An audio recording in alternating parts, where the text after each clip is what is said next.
The galaxy had a word for humans. It was not spoken with respect. It was not spoken with fear. It was spoken the way someone might talk about a small animal that refused to leave a room, with amusement and sometimes with irritation. The word, translated loosely into Earth's common tongue, meant the enduring ones. But in the way the Draeliths said it, curling their scaled lips, it sounded closer to the ones who take it. And for 130 years, humanity took it. They had joined the Galactic Concord in 2017, the 42nd species to earn a seat. They were the youngest. They had no natural telepathy like the Irani. They had no armored skin like the Draelith. They could not split their consciousness across a hive mind like the Velthari, and they did not carry the ancient warrior traditions of the Korvan. By every measure the galaxy used to rank its species, humans were average, unremarkable, forgettable. That much everyone agreed on. Earth's territory was small, a single spiral arm that the older empires had ignored for thousands of years because there was nothing there worth taking. Humans had filled it with colonies, research stations, and trading posts. They built slowly and carefully. They made friends where they could and avoided enemies where they could not. And when the larger powers pushed them, they did something that confused the entire galaxy. They talked. Ambassador Elara Voss had served as humanity's senior representative to the Galactic Concord for 14 years. She was a tall woman with dark skin and silver hair, and she had a voice that could fill a room without ever rising above a conversational tone. She was known for her patience. Most did not understand it. Every cycle, she stood in the great Senate chamber of the Concord, a massive ring of floating platforms where representatives of 42 species debated the future of the galaxy, and she filed her grievances. She did this calmly. She did this politely. She did this with evidence, documentation, and proposals for resolution. And every cycle, the grievances were ignored. The Draelith Dominion had been pushing into human border space for decades. They called it ancestral reclamation, a term they had invented to justify taking whatever they wanted. Their warships would arrive in orbit above a human colony, announce that the planet now fell under Draelith jurisdiction, and impose what they called a resource tax. This tax took 30% of everything the colony produced, food, minerals, energy, and shipped it back to Draelith homeworlds. Elara filed grievances. The Concord formed committees. The committees produced reports. The reports recommended further study. Nothing changed. The Velthari Syndicate was quieter about its exploitation, but no less effective. The Velthari were an insectoid species that operated as a vast merchant collective. They controlled most of the galaxy's trade routes and financial systems, and they had spent decades writing trade agreements with humanity that looked fair on the surface, but were designed to drain human economies slowly. Interest rates that compounded in ways human economists needed years to untangle. Shipping contracts with hidden clauses that redirected profits. Currency exchanges that always, somehow, favored the syndicate. Elara filed grievances. The Concord suggested bilateral negotiations. The Velthari sent negotiators who smiled with their mandibles and changed nothing. The Korvan hegemony did not bother with economics or territory. They were warriors, proud, loud, and convinced that strength was the only measure of worth. They had fought and won more wars than any species in the Concord, and they wore their scars like medals. To the Korvan, humanity was not a threat or even an annoyance. Humanity was a joke. Korvan representatives openly mocked human ambassadors in the Senate chamber. They interrupted Elara's speeches with laughter. Once, a Korvan war chief named Falren Vor stood up during one of her addresses and asked, loudly enough for every species to hear, whether humans had come to the Concord to govern or to apologize for existing. The chamber had laughed. Not all of it, but enough. Elara had paused. She had looked at Falren Vor with an expression that was difficult to read. Then she had smiled, and continued her speech. That smile became famous. The Korvan called it proof that humans had no spine. The Veltari called it the expression of a species that had accepted its place. The Dreolith did not bother to call it anything at all. None of them understood what that smile actually meant. Years passed. The grievances continued. Ilara filed them with the same calm precision she had shown on her first day. She never raised her voice. She never threatened. She never lost her composure. Behind closed doors, younger members of her diplomatic staff sometimes asked her why she kept going, why she kept smiling, why she did not fight back. She always gave the same answer: because the time is not yet right. They did not know what she meant, not then. The other races watched humanity the way a group of older children might watch a smaller one trying to sit at their table. Some were cruel, some were indifferent, a few, very few, were uneasy. There was something about humans that did not quite fit the picture. They were too calm, too organized, too willing to absorb punishment without breaking. It was as if they were waiting for something, but no one could figure out what. Overseer Quilks of the Veltari Syndicate was one of the uneasy ones. He was the syndicate's chief intelligence officer, a tall, thin insectoid with compound eyes that missed very little. He had spent years studying humanity, and something about them kept him awake at night. Their military spending was modest on paper. Their fleet was defensive, small, unremarkable, but their research budgets were enormous, and much of that research disappeared into projects with no public output. He raised this concern once, in a meeting with the Syndicate's ruling council. They told him he was being paranoid. Humans were harmless, they said. Look at them. They could not even stop the Dreolith from taxing their own colonies. Quilks said nothing more, but he did not stop watching. On a cold evening in the Earth year 2347, Ilara Voss returned home. She had just come from another session of the Concord, where another grievance had been buried under procedure and indifference. She took a transport to the Terran Council chambers in Geneva, passed through 7 layers of security, and entered a room where 6 other people sat waiting. These were the Council of 7, the unified governing body of all human territories.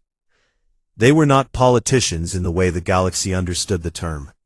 They were chosen for wisdom, not popularity, and they served until they chose to step down. The eldest among them was Chancellor Idris Mwangi, a man of 93 years, who still stood straight, and spoke softly, and missed nothing. Ilara set down her files. She looked at each of them. She had carried this burden for 14 years, and for the first time, the weight of it showed on her face. "They aren't listening," she said. "They will never listen." The room was quiet for a long time. Chancellor Mwangi studied her face. He had known Ilara since she was a young woman, full of hope that diplomacy could change the galaxy. That hope was gone now. What remained was something harder and something sad. He nodded slowly. "Then we prepare," he said, "for the day they wish they had." No one in the galaxy noticed that anything had changed. But on that quiet evening, in a room deep beneath the old city of Geneva, the clock began to tick. Elysium 4 was not a world that anyone would fight a war over. It sat on the edge of human space, close enough to Dreolith territory that its nights were lit by the distant glow of a binary star the Dreolith considered sacred. It was a farming world. Green fields stretched from horizon to horizon, broken only by rivers and small towns. 1.2 million people lived there, and most of them had never held a weapon in their lives. They grew grain, they raised livestock, they sent food to 17 other human colonies that depended on their harvests. Children played in open fields, and old people sat on porches and watched sunsets that painted the sky in shades of gold and violet. It was a peaceful place. A quiet place. It was the place the Drelith chose to make their point. The fleet arrived without warning. 47 warships dropped out of faster-than-light travel and took position in orbit above Elysium 4 on a bright Tuesday morning. They were enormous, angular, dark vessels covered in the ceremonial battle markings of the Drelith military. Their commander was Warlord Sethrak, a decorated officer who had conquered 11 worlds and who believed with every fiber of his being that strength was the only law the universe respected. He sent his ultimatum at noon. The colonists of Elysium 4 had 72 hours to leave. The planet, Sethrak declared, fell within the ancestral boundaries of the Drelith Dominion. It always had. The fact that humans had lived there for 60 years was irrelevant. Drelith blood had been spilled in this region of space 10,000 years before humans had learned to make fire. And that gave the Dominion rights that no treaty could overwrite. No evacuation ships were offered. No destination was suggested. 1.2 million people were told to leave their homes, their farms, their lives, and go somewhere else. That was not the Dominion's concern. The message reached Earth in minutes. Within the hour, Ambassador Ilara Voss was standing before the Galactic Concord, requesting emergency intervention. She spoke clearly. She presented the legal arguments. She cited 14 treaties and 9 Concord resolutions that prohibited the forced displacement of civilian populations. She asked, as she had asked so many times before, for the galaxy to do what was right. The Drelith representative called it an internal matter. The Velthari Syndicate abstained from the vote, saying they did not wish to take sides in a territorial dispute. The Korvan voted against intervention, arguing that if humans could not defend their own worlds, they did not deserve to keep them. 17 other species sat in their seats and said nothing at all.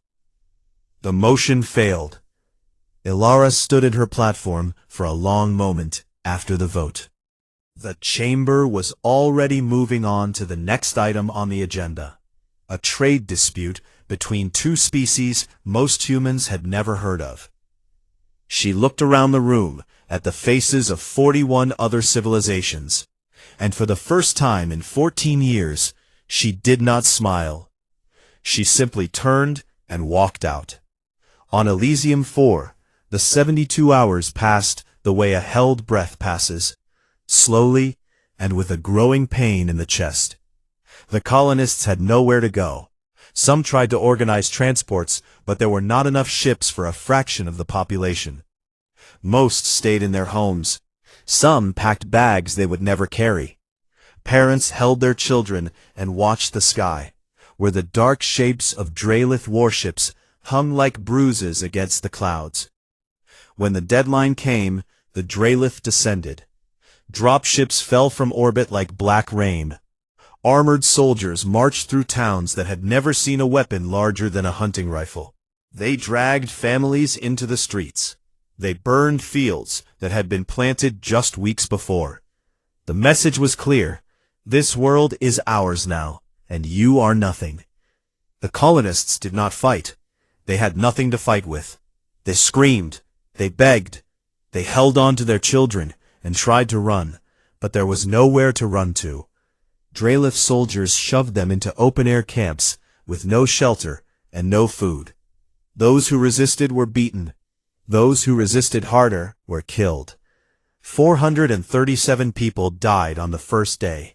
Men, women, and children. Farmers, teachers, doctors, and shopkeepers. People whose only crime was living on a world that a Drelith warlord had decided to take. Sethrak watched from orbit and felt nothing but satisfaction.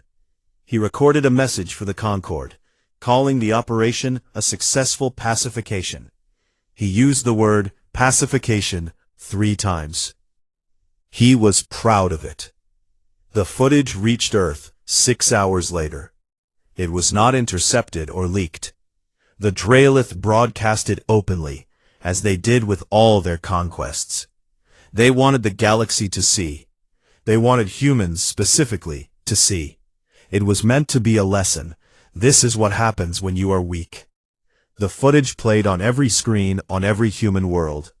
In cities and towns and space stations and ships, people stopped what they were doing and watched. They saw the soldiers kicking down doors. They saw the burning fields. They saw a woman clutching a dead child, screaming at a sky full of warships that did not care. And then something happened that the galaxy had never seen before. Humanity went silent. No angry broadcasts. No emergency sessions requested. No ambassadors dispatched with stern words and formal protests. The communications channels that connected human space to the rest of the galaxy, which had been active every moment of every day for 130 years, simply went quiet. The Concord noticed within hours. Some representatives found it odd. The Velthari noted it in their intelligence reports. The Korvan barely paid attention. The Dralith took it as confirmation that humanity had finally broken. They were wrong. They were so terribly, completely wrong. In the old city of Geneva, deep underground, the Council of Seven convened. The room was cold and brightly lit and filled with the kind of silence that comes after something has been broken beyond repair. On a screen behind them, the footage from Elysium 4 played on a loop. None of them looked away from it. They had decided together that they would watch all of it. They owed the dead that much. When the footage ended, no one spoke for a long time. Chancellor Idris Mwangi was the oldest person in the room. He had lived through 3 crises, 2 border conflicts, and decades of what he privately called the long humiliation. He had believed once that patience would be enough, that if humanity showed the galaxy its best self, its kindness, its willingness to listen, its stubborn faith in diplomacy, the galaxy would eventually respond in kind. He did not believe that anymore. He looked at the faces of the other 6 council members. He saw grief, he saw rage, he saw something cold and final that went beyond both. "Are we in agreement?" he asked. One by one, they stood. There was no discussion. There was nothing left to discuss. Every diplomatic path had been walked. Every peaceful option had been tried. Every hand extended in friendship had been slapped away or bitten. Then Mwangi stood with them. The vote was unanimous. Somewhere in the deep, hidden places of human space, in hollowed-out moons and secret stations and research facilities that existed on no map, machines that had been waiting for a very long time began to wake up. Engines that had never been fired roared to life.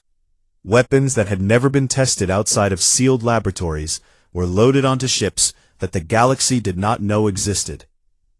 And across every human world, a single coded message was sent to every military officer, every intelligence operative, every scientist and engineer who had spent their career preparing for a day they hoped would never come. The message was 2 words long. It read, "Veil falls." On Elysium 4, Warlord Sethrak slept well that night. He dreamed of promotions and glory and the empire he was building on the bones of a species too weak to stop him. He would not sleep well again for a very long time. The first thing the galaxy noticed was the embassies.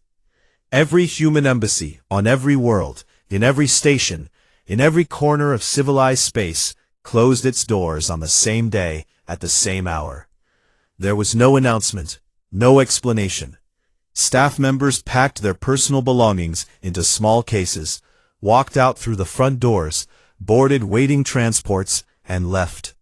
Behind them, the buildings went dark. On the Velthari homeworld, the human trade office that had operated for 80 years simply ceased to exist between breakfast and lunch. On the Korvan capital station, the human cultural exchange that had been running since before most living Korvan were born, shut down without a word. In the Concord's own headquarters, the office of Ambassador Ilara Voss was found empty, cleaned out, with a single data chip left on the desk. The chip contained every grievance humanity had ever filed. All 4,712 of them. The galaxy treated this as a tantrum. Humans were upset about Elysium 4, and they were making a show of it. They would come back. They always came back. They were the patient ones after all. But the days passed, and they did not come back. And then the galaxy began to notice what was missing. It started small. A jump gate on the border of Velthari and Korvan space stopped working. Human engineers had been maintaining it for 50 years as part of a goodwill agreement. Without them, the gate's alignment drifted and the corridor collapsed. Trade ships that used the route were stranded for weeks. Then the medical stations went quiet. Humanity had been running emergency medical outposts in 14 conflict zones across the galaxy. Places where other species were too afraid or too proud to send help. Refugees from 3 different wars suddenly found themselves without doctors, without medicine, without the quiet human aid workers who had been feeding them and treating their wounds and asking for nothing in return. Then the food shipments stopped. Humanity exported agricultural products to 26 worlds that could not fully feed themselves. Those shipments had been so reliable, so constant, that the receiving worlds had never bothered to develop backup plans. Within 2 weeks, rationing began on 9 planets. The Concord held an emergency session. Representatives shouted at each other across the chamber. The Draelith demanded that humanity be ordered to resume its obligations. The Velthari argued for economic penalties. The Korvan called for a military response to remind the humans of their responsibilities. But there was no one to shout at. Humanity's platform in the Senate chamber was empty. And then something far more troubling happened. Ships began to disappear. The first was a Veltari scout sent to the edge of human space to observe. It entered the border zone, sent a single status update, and was never heard from again. The second was a Draelith intelligence vessel. Same result. The third was a Korvan frigate, fast and well-armed, crewed by experienced officers. It crossed into human territory and vanished as completely as a stone dropped into deep water. The Concord sent a formal fleet, 12 ships from 6 different species, flying under the Concord banner. They approached the border of human space and found it sealed behind a wall of interference, so dense that no sensor, no communication, and no scanning technology could penetrate it. It was as if someone had drawn a curtain across an entire region of the galaxy and stitched it shut. The fleet commander ordered a probe sent through. The probe entered the interference field, and its signal cut off instantly. He ordered a second probe. Same result. He stood on his bridge and stared at the wall of static on his screens, and felt something he could not name. It was not quite fear. It was closer to the feeling of realizing that you have been standing next to something enormous in the dark, and it has just opened its eyes. The fleet withdrew. Across the galaxy, intelligence agencies worked day and night to understand what was happening. The Velthari committed their entire spy network. The Draelith deployed their best codebreakers. The Korvan sent their fastest reconnaissance ships to circle the edges of human space, looking for any gap in the wall. There were no gaps. Overseer Quilks, the Velthari intelligence chief, sat alone in his office and did what he had been doing for 20 years. He studied humans. He pulled every scrap of data his network had ever collected. Trade records, shipping manifests, energy consumption reports, academic publications, patent filings, military budgets, construction permits. He spread it all across his workspace, and he looked at it the way a doctor looks at symptoms, searching for the disease underneath. And slowly, piece by piece, he found it. The military budgets were small. Everyone knew that, but the research budgets were enormous, and they had been growing steadily for a century. Billions of credits poured into projects that produced no visible output, no papers published, no patents filed, no products brought to market. The money went in, and nothing came out. The construction records showed the same pattern. Raw materials, Metals, composites, rare elements flowed into human space in vast quantities, far more than their visible infrastructure required. Quilks cross-referenced shipping data and found that much of it was routed to locations that did not appear on any official map. Moons, asteroids, and deep space coordinates that on paper were empty.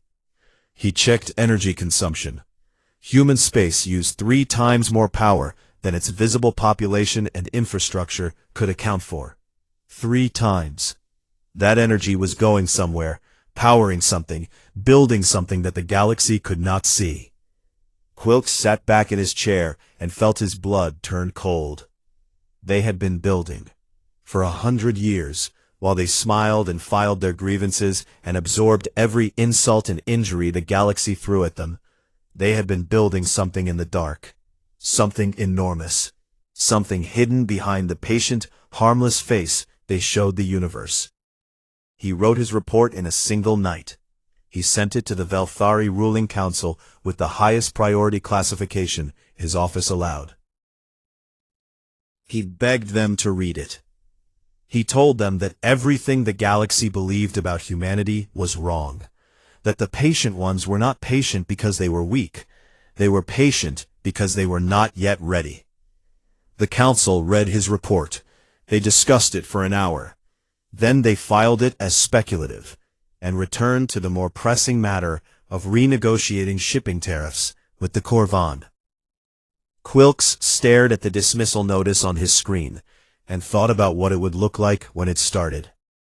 He did not have to wonder for long. On Elysium 4, Warlord Sethrak had settled into a comfortable routine. He had established his command center in what had been the colony's largest town, renamed it in Dralith, and was overseeing the construction of a permanent military base. The human colonists had been moved to camps outside the settlement. They were given enough food to survive, and not enough to be comfortable. Sethrak considered this generous. He was sitting in his command room, reviewing construction reports, when every screen in the building turned on at once. Every Dralith military channel, tactical, strategic, encrypted, and emergency, activated simultaneously and displayed the same feed. A face appeared. Human, female, dark skin, silver hair, calm eyes. It was Ambassador Ilara Voss. But she was different.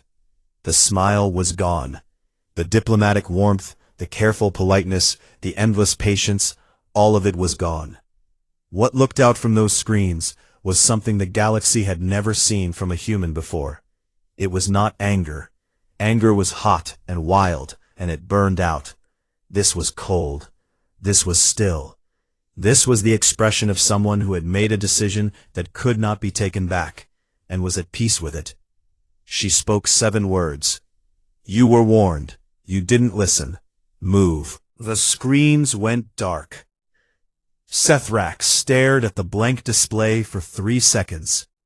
Then he laughed. He laughed loudly, and his officers laughed with him, because what else could they do? A human ambassador, sending threats to the Dralith military? It was absurd. It was the funniest thing he had heard in years. He was still laughing when the first long-range sensor alarm went off. Then the second. Then all of them at once. Something was coming out of human space. Something vast. Something that made his 47 warships look like toys floating in a bathtub. Sethrak stopped laughing. He would never laugh at a human again. They came out of the dark like a tide. The Aegis Armada emerged from human space at 14 different points simultaneously, and the galaxy learned in a single hour that everything it had believed about humanity was a lie. These were not the small defensive patrol ships that humans had shown the Concord for 130 years. These were warships, real warships, and there were thousands of them. They were beautiful in the way that a storm is beautiful.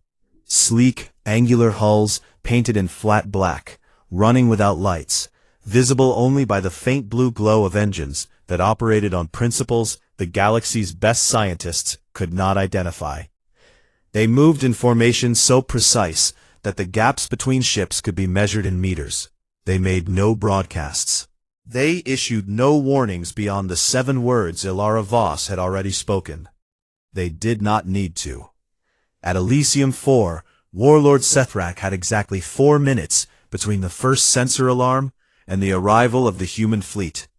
He used those 4 minutes poorly. He shouted orders. He demanded status reports. He tried to contact Drelith High Command and found that his communications were being jammed by something so sophisticated that his officers could not even identify the frequency it operated on. Then, the human ships were there, filling the sky above Elysium 4 like a second night. And Sethrak's 47 warships were surrounded. A single transmission reached his bridge. It was calm, measured, and delivered in perfect Drelith. The voice belonged to Admiral Kale Rennick, commander of the Aegis Armada, a man whose name the galaxy had never heard and would never forget. Warlord Sethrak, your weapons are locked, your shields are mapped, your engines are targeted. You have 60 seconds to power down all military systems and prepare to be boarded. If you comply, your crews will not be harmed. If you do not comply, you will be disabled. The choice and the 60 seconds are yours. I will not repeat this message. Sethrak was a proud creature. He had never surrendered. He had never retreated. He had conquered 11 worlds, and the thought of lowering his weapons to a species he considered beneath him was physically painful. He chose to fight. His fleet lasted 9 minutes. Not because the battle was close. It was not close at all. It lasted 9 minutes because that was how long it took the human ships to systematically disable every Drelith vessel without destroying a single one. Weapons were cut away with surgical precision. Engines were knocked offline by pulses that passed through shields as if they were not there. Communications arrays were removed so cleanly that the Drelith engineers who later examined the damage said it looked like the work of a surgeon, not a soldier. No Drelith crew member died. Not one. Sethrak would later learn that this was not an accident. Human targeting systems had been designed, over decades of secret development, to neutralize warships while preserving the lives aboard them. It was harder than simply destroying the enemy.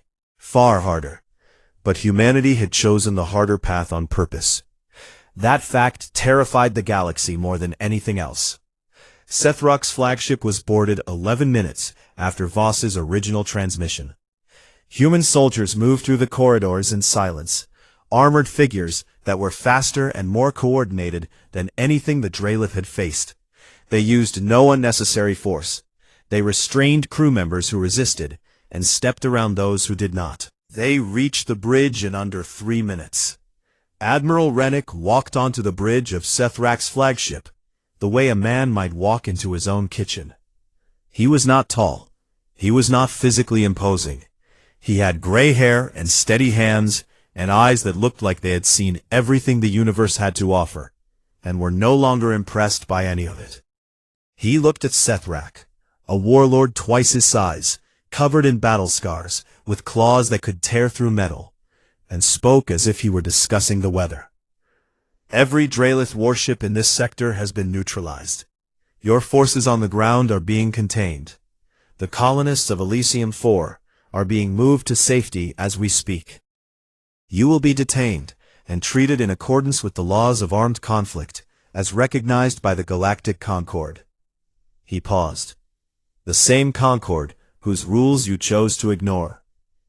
Sethrak said nothing. For the first time in his life, he had no words. He looked at this small, calm human and searched for the weakness he had always been told was there. He could not find it. What he found instead was something he recognized from the mirror, the gaze of a predator. Quiet, controlled, absolute. He had been told his entire life that humans were prey. Standing on his own captured bridge, watching his empire's greatest warships drift powerless in the void, he understood that he had been lied to. The assault on the Drelith was only one piece of it. Across the galaxy, at the same hour, humanity struck everywhere at once. Not with ships and soldiers, though those were part of it, but with tools the galaxy did not know they possessed. The Veltari Syndicate's financial networks, which controlled trillions of credits across hundreds of worlds, came under attack from a human cyber warfare division that had been quietly mapping every node, every server, every hidden account for 30 years. They did not crash the Veltari economy. That would have been easy and cruel and would have hurt millions of innocent people. Instead, they did something far more precise. Every exploitative contract between the Syndicate and humanity was voided. Every stolen credit was traced, calculated with interest, and returned. Hidden accounts were exposed. The Syndicate's entire financial relationship with humanity was laid bare, and the galaxy could see exactly how much had been stolen and exactly how it had been done. The Veltari ruling council watched their secrets spill across every public information network in the galaxy and felt something they had not felt in centuries: shame. Overseer Quilks watched from his office and did not feel surprise. He felt the grim satisfaction of a man who had predicted the storm and been ignored. He also felt afraid, because if humans could do this to the Veltari, the galaxy's most sophisticated information network, then they could do it to anyone. They had probably already mapped everyone, every species, every government, every secret. They had been watching the galaxy watch them, and they had been taking notes. The Korvan hegemony responded the way the Korvan always responded. War Chief Thalren Vor, the same warrior who had mocked Elara Voss in the Senate chamber, assembled his battle fleet and set course for human space. 300 warships, crewed by the finest soldiers in the galaxy, flying under banners that had never known defeat. They were met at the border by a single ship. It was a human dreadnought, and it was the largest warship anyone in the Korvan fleet had ever seen. It sat alone in the darkness of space, running lights off, weapons cold, like a mountain that had decided to float among the stars. Painted on its hull, in letters large enough to read from 100 kilometers away, was its name: THS, Patience Spent. The dreadnought broadcast a single message on an open channel. The voice was human, female, and very tired. Korvan fleet, we have no quarrel with you. You mocked us. You insulted us. You voted against us when we asked for help. These things we can forgive. But if you cross this line, you will not be mocked or insulted or voted against. You will be stopped. Turn around, please. That last word, please, hung in the silence of space like a held breath. Thalren Vor stood on his bridge and stared at the dreadnought on his view screen. His officers waited for the order to attack. His blood sang for battle. His entire culture, his entire identity, everything he had been raised to be, demanded that he charge forward and prove his strength. But Thalren Vor had not become war chief by being stupid. He looked at that ship, that single, massive, impossible ship, and he did the math. He calculated its weapons. He estimated its shields. He measured it against his 300 warships, and he arrived at an answer that made his stomach drop. It was enough. One ship, and it was enough. He gave the order to withdraw. His officers stared at him. Some were angry. Some were confused. None of them argued, because they could see the same thing he could. Later, in his private quarters, Thalren Vor poured himself a drink and sat in the dark and thought about what he had seen. He would write about it in his memoirs, years later, in words that would be quoted across the galaxy for generations. I looked into the eyes of something that was no longer pretending. I am a warrior. I have faced death 100 times. But I know when a fight is already over. It was over before it began. We were never their equals. They simply allowed us to believe we were. Across the galaxy, the fighting, such as it was, ended in 72 hours. The same amount of time that Drelith had given the colonists of Elysium 4. Humanity had a sense of poetry, even in war. And when the silence settled, and the galaxy stood blinking in the light of a truth it had refused to see, Ambassador Elara Voss sent a single message to the Concord: "We will speak now." And this time, you will listen. The Senate chamber of the Galactic Concord had never been silent. In 400 years of operation, through wars and plagues and the collapse of entire civilizations, there had always been noise. Arguments, negotiations, threats, laughter, the constant background hum of 42 species trying to share a galaxy without tearing it apart. When Alara Voss walked in, the silence was so complete that the sound of her footsteps echoed off the vaulted ceiling like a heartbeat. Every platform was occupied. 41 species sat in their designated places, and every single representative was looking at the same thing. The human platform at the center of the chamber, empty for weeks, now occupied by a single woman with silver hair and calm eyes and the weight of a civilization on her shoulders. She carried no files. She brought no aids. She stood alone, and she let the silence stretch until it became uncomfortable, and then she let it stretch a little more. She wanted them to feel it. She wanted them to sit in the quiet the way humanity had sat in its pain for 130 years. Then she spoke. 130 years ago, we came to this chamber with open hands. We asked for nothing but fairness. We offered everything we had, our labor, our knowledge, our compassion, our willingness to help even those who did not help us. We believed that if we showed the galaxy our best, the galaxy would give us its best in return. She paused. The chamber did not breathe. We were wrong. Not about ourselves, about you. We showed you kindness, and you saw weakness.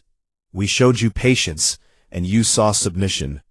We filed 4,712 grievances in this chamber, and not one, not a single one, was resolved. We watched our people be exploited, mocked, displaced, and killed.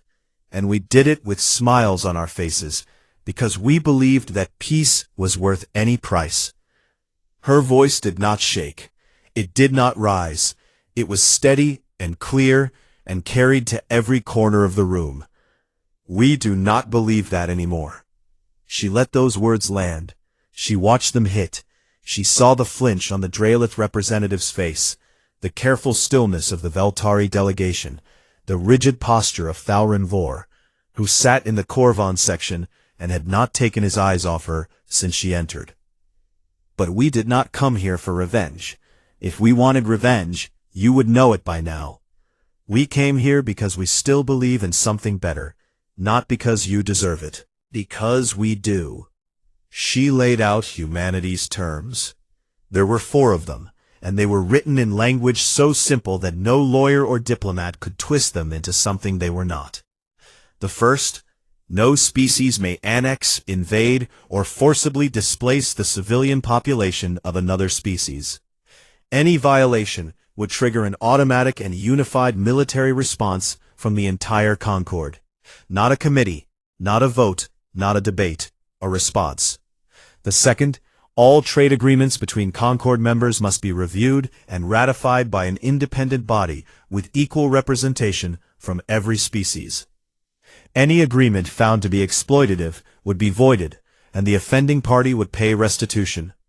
The third, a mutual defense pact, binding on all members, not led by humanity, not controlled by any single species, but guaranteed by all, with humanity serving as the enforcer of last resort, not because they wanted the role, but because they had proven they were the only ones willing to do what was necessary.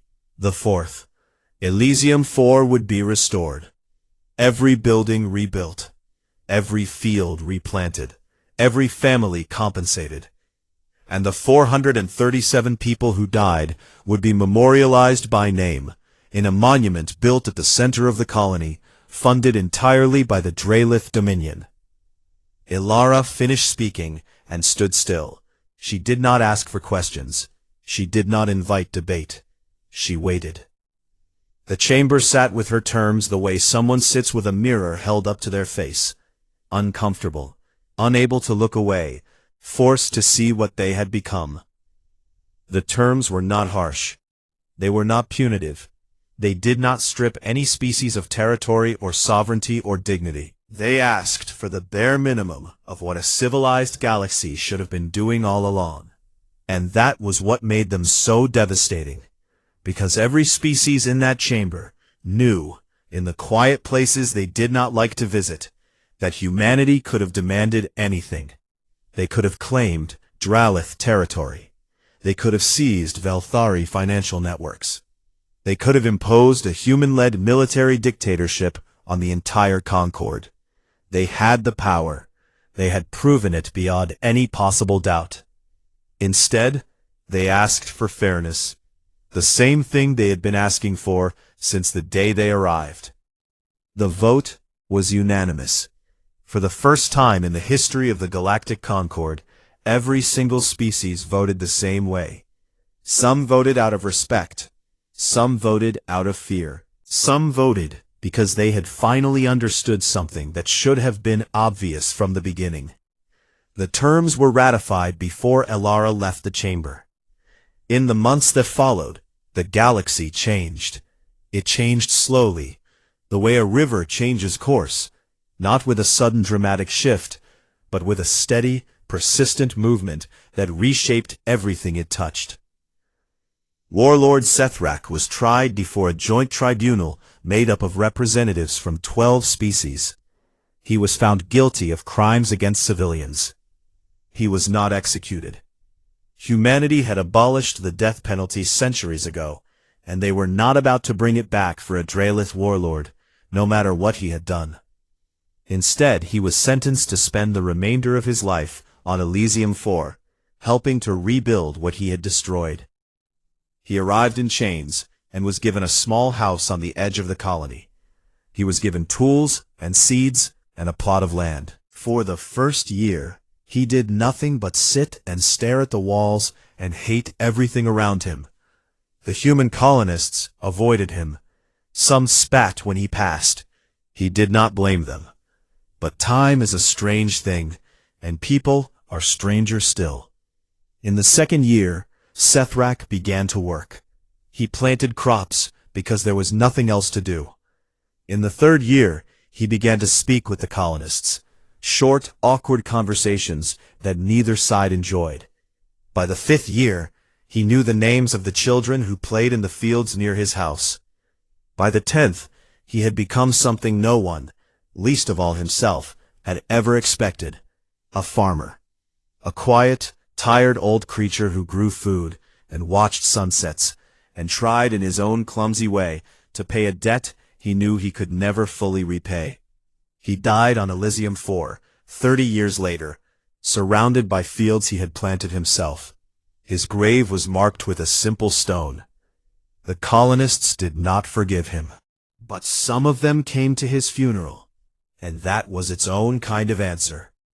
Overseer Quilks, the Velthari spymaster, who had tried to warn his people, was quietly approached by human intelligence 6 months after the reckoning. They offered him a position as a permanent liaison between the Velthari and human intelligence services. He accepted, partly out of professional respect and partly because he had decided that it was better to work alongside humans than to spend the rest of his career wondering what they would do next. He served in the role for 20 years and was, by all accounts, very good at it. He never stopped being slightly afraid of his human colleagues, but he learned to hide it well. Falren Vor, the Korvan war chief who had turned his fleet around at the border, became something no one predicted: humanity's loudest defender in the Concord. He had spent his life believing that strength meant destruction, and the humans had shown him a different kind of strength, the kind that could destroy and chose not to. It shook something loose in him that had been stuck for a very long time. He wrote his memoirs in the final years of his life, and they became required reading in military academies across the galaxy. Ambassador Elara Voss served for another decade before retiring to a small house on Elysium 4. She spent her final years tending a garden within sight of the memorial that bore the names of the 437. She never spoke publicly about the reckoning. When asked, she would say only that she wished it had not been necessary, and that she hoped no one would ever have to do what she had done again. Chancellor Idris Mwangi did not live to see the full impact of what he had set in motion. He died 2 years after the reckoning, peacefully, in the same room in Geneva where he had called the vote that changed the galaxy. His final words, recorded by his aide, were, "I hope they remember the patience more than the fury." They did not. Not exactly. But they remembered both, and perhaps that was enough. A generation passed. Then, too, the galaxy settled into its new shape, and the story of what had happened became history, and history became legend, and legend became the kind of truth that every species carried in its bones. On a warm afternoon on the Draelith homeworld, in a classroom filled with young students whose scales had not yet hardened, a girl raised her hand and asked her professor a question. "Why do our history books spend an entire chapter on the humans? They come from a minor spiral arm. They are not the oldest species, or the strongest, or the most advanced. Why do we study them so much?" The professor, an old Draelith with faded scales and kind eyes, set down his notes. He looked at the girl for a long moment, and then he looked out the window at the sky, where somewhere, very far away, a small and stubborn species was going about its day. "Because," he said softly, "no race forgot the day humanity's tolerance ran out, and no race ever wished to see it happen again." The girl nodded. She wrote it down, and outside, the galaxy turned, and the stars burned, and somewhere on a green world called Elysium 4, flowers grew in fields that had once been ash, and humanity, patient, stubborn, terrifying humanity, smiled again. But the galaxy had learned at long last what that smile really meant.